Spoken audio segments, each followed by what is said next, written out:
Hello दोस्तों, हिंदी की बिंदी channel में आप सभी का स्वागत है। तो दोस्तों, आज के इस वीडियो में हम बात करेंगे यूपीएचएससी असिस्टेंट प्रोफेसर के बारे में और यूपी टीजीटी पीजीटी के बारे में। तो देखिए, आप सभी जो है इसकी भर्तियों का इंतज़ार कर रहे हैं। इसके फॉर्म की बात करूँ तो 2022 में आप सभी ने फॉर्म भर दिया था और 2022 से 2024 के बीच लाखों ऐसे अभ्यर्थी हैं जो इस फॉर्म का इंतज़ार कर रहे हैं ताकि अगली वैकेंसी जब आए तो वो भी इसमें फॉर्म भर सके। या फिर अभ्यर्थियों का यही कहना है कि जो अब क्या किया जाए, जो पुरानी भर्ती है उसमें नई भर्तियों को जोड़ दिया जाए ताकि उनको भी इसी परीक्षा में सम्मिलित होने का मौका मिले। तो यहाँ देख सकते हैं कि उनका कहना है कि पदों की संख्या नहीं बढ़ी तो कहाँ जाएंगे 14 लाख अभ्यर्थी। अब ये क्या मामला है, चले जानते हैं। तो प्रदेश के अशासकीय महाविद्यालयों में शिक्षक भर्ती के लिए तकरीबन 14.33 लाख अभ्यर्थियों ने आवेदन किए हैं। ये 2 साल से भर्ती परीक्षा की तिथि घोषित होने का इंतज़ार कर रहे हैं।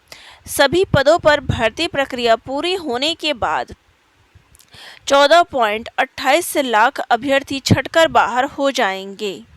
अभ्यर्थी चाहते हैं कि पिछले 2 साल से जो भी पद रिक्त हुए हैं उन्हें पुरानी भर्तियों में शामिल कर लिया जाए।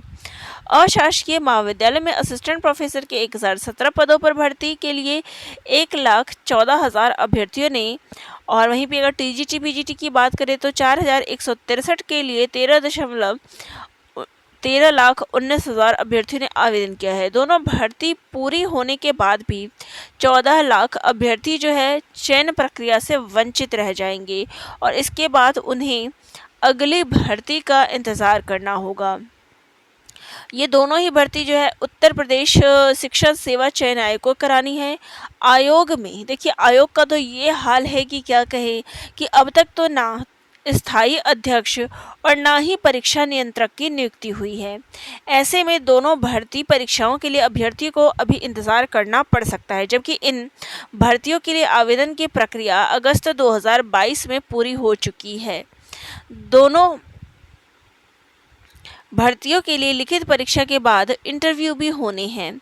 अभ्यर्थियों का कहना है कि अगर प्रक्रिया में तेजी आती भी है तो अगले साल अगस्त तक चयन प्रक्रिया पूरी हो सकेगी। ऐसे में आवेदन से लेकर चयन प्रक्रिया पूरी होने तक 3 साल का वक्त लग जाएगा। अगर दोनों भर्तियों में पदों की संख्या नहीं बढ़ती है तो पिछले 2 साल से भर्ती परीक्षा का इंतजार कर रहे 14,28,000 अभ्यर्थी चयन प्रक्रिया से बाहर हो जाएंगे। प्रतियोगी छात्र मोर्चा के अध्यक्ष विकी खान का कहना है कि वर्षों से भर्ती का इंतजार कर रहे लाखों की संख्या में अभ्यर्थी भर्ती प्रक्रिया पूरी होने के बाद आखिर कहां जाएंगे। वहीं जिन अभ्यर्थियों ने पिछले 2 वर्षों के दौरान इन भर्तियों में शामिल होने के लिए अनिवार्य अर्हता प्राप्त कर ली है, उन्हें नई भर्ती के लिए कब तक इंतजार करना होगा। ऐसे में नए आयोग को भर्ती परीक्षा कराने के लिए पहले रिक्त हुए नए पदों को पुरानी भर्ती में शामिल करना चाहिए और नए अभ्यर्थियों को भी पुरानी भर्ती में शामिल होने के लिए मौका देना चाहिए। अब यहाँ पे देख लीजिए कि जो टीजीटी पीजीटी की वैकेंसी है प्लस असिस्टेंट प्रोफेसर की वैकेंसी है, दोनों की प्रक्रिया 2022 में पूरी हो गई थी। इसके बाद अध्यक्ष जो है सबकी रिटायरमेंट हो गई, जिसके बाद अध्यक्ष का अभी तक उसमें स्थायी अध्यक्ष की नियुक्ति नहीं हो सकी है, परीक्षा नियंत्रक की नियुक्ति नहीं हो सकी है। और जब तक आयोग का ही अपना सिस्टम पूरा नहीं बनेगा तब तक कैसे परीक्षा ली जाएगी। यहाँ पर आप सभी लोगों के कमेंट्स आते रहते हैं कि यूपी की परीक्षा कब होगी, और आप लोगों ने जो न्यूज़ की खबरों देख के इस बात पे आ जाते हैं कि परीक्षा जो है आपकी जल्द से जल्द हो जाएगी। जब तक आयोग ही पूरा सही तरीके से गठित नहीं होगा तो ये काम क्या करेगा। तो जब ये गठित हो जाएगा इसके बाद इसमें काम जो है शुरू किया जाएगा और जो भर्तियां हैं वो ली जाएगी। जो पहले के अभ्यर्थी हैं वो चाहते हैं कि हमारी प्रक्रिया जल्द से जल्द हो, लेकिन पिछले 2 सालों में जिन अभ्यर्थियों ने अपना जो यहाँ पर इनकी भर्ती का इंतज़ार कर रहे हैं वो अभ्यर्थी अब क्या करेंगे। 2 साल से वो भी नई भर्ती का इंतज़ार कर रहे हैं और यहाँ पर अगर पिछली वैकेंसी यानी 2022 वाली जो ये भर्ती पूरी की जाए तो इस प्रक्रिया में भी 1 साल का वक्त लगेगा, क्योंकि पहले लिखित परीक्षा होगी, फिर इंटरव्यू होगा, तो ये सारी प्रक्रिया करते करते लगभग मान लीजिए 6 महीने से साल भर का समय निकल जाता है।